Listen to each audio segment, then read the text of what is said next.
So I want to take a few minutes out and prove the product rule to you. And we can also prove the quotient rule. It's just a bigger mess of this one. And but this is kind of easy to understand, but there's a trick to it. And like I said, I think it's important that you see some proofs. So I'm not going to prove everything in this course, but good thing to see a good handful of proofs. Give you an idea how we think through things. And so here's the product rule I'm going to prove. And derivative of f times g is f prime g plus g prime f.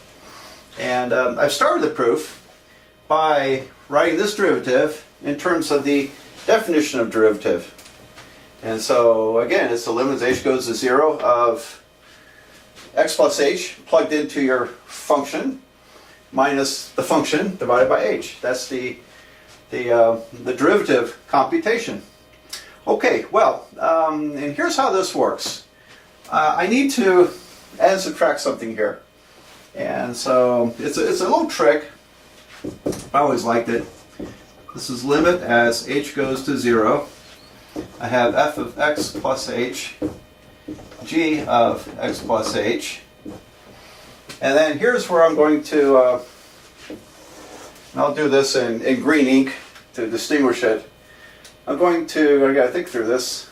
I'm going to add,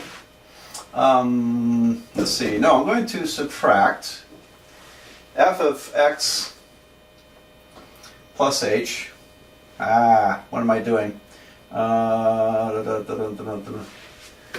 of x, well, I'll just go ahead and do it. F of x plus h times g of x.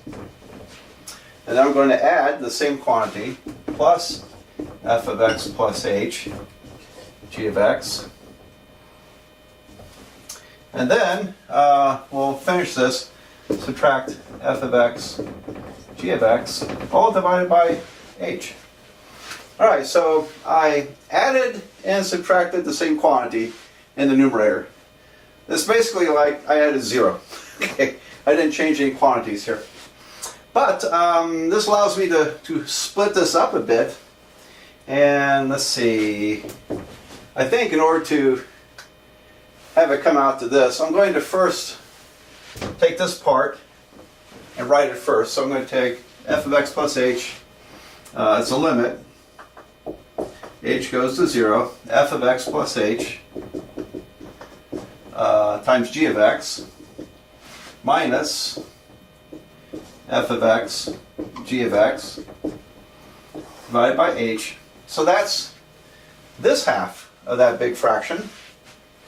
There we go. And then we have a separate limit here. So plus limit h goes to 0. And I've got, I'll write it out, f of x plus h, g of x plus h minus f of x plus h, g of x, all divided by h. All right, so I captured these first two terms right there. And let's see here. If I factor out the g of x out of this expression, see there's no h involved. H is the variable in this expression because we're changing h. We're letting h run to 0. Limit as h goes to 0. The h does not affect the x's. And so I can factor out g of x, which is a function entirely of g. And I'm left with limit h goes to 0, f of x plus h minus f of x over h. And look at that. Here's the derivative of f. Okay, so it's g of x times f prime of x. So I have this term right there. That's done. Then plus.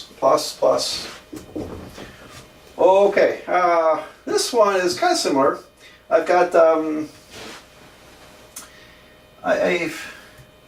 going to, now I can't factor out anything yet.